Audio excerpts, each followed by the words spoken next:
হচ্ছে উড়ান।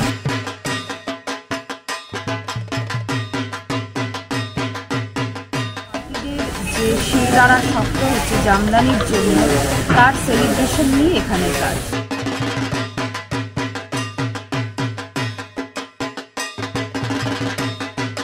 বাইরের যে পোর্শনটা দেখছি সেটা আমি এমব্রয়ডারিকে জামদানি দিক দিয়ে রিপ্রেজেন্ট করেছি।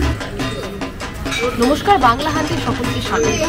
আমি রিয়া এবং বোধন 24 নিয়ে আপনাদের সামনে উপস্থিত এবং এই মুহূর্তে দাঁড়িয়ে রয়েছি দমদম পার্ক ভারত চক্রে। তাদের এবছরের যে থিম, সেই থিম পরিকল্পনা একটু অন্যরকম। তারা ভেবেছে উড়ান নিয়ে, এবং এই যে উড়ানের যে প্রতিটি কাহিনী, সেই কাহিনী কিন্তু গ্রাম বাংলার সেই জামদানি শিল্পীদেরকে তুলে ধরা।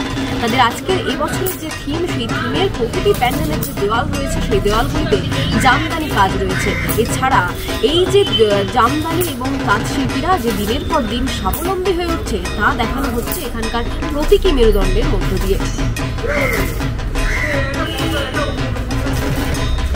এবং এবছরের যে থিম, জামদানি তাঁত শিল্পীদের নিয়ে তাদের এবছরের থিমের প্রতিটি মেরুদণ্ড এবং তাদের জীবন সংগ্রাম স্বাধীনভাবে আরও শক্তিশালী হয়ে ওঠার যে গল্প, সেই গল্প তুলে ধরার জন্য দমদম পার্ক ভারত চক্র তাদের এবছরের উড়ান উপস্থাপনা আপনাদের সামনে পেশ করছে।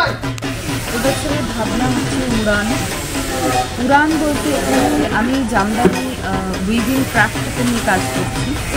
আজকের পরিস্থিতিতে তাঁতিদের যে শিরদাঁড়া শক্ত হচ্ছে জামদানির জন্য, তার সেলিব্রেশন নিয়ে এখানে কাজ। তাই জন্য উড়ান নাম দেওয়া হচ্ছে।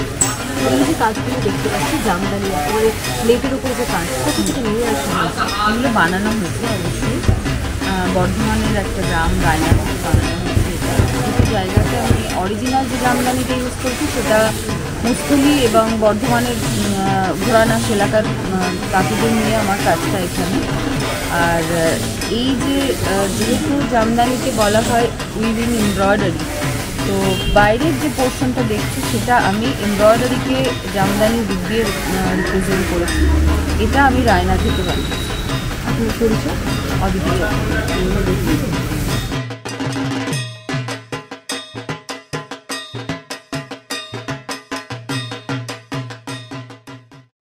বাংলা হাটের আরো খবর দেখতে নজর রাখুন।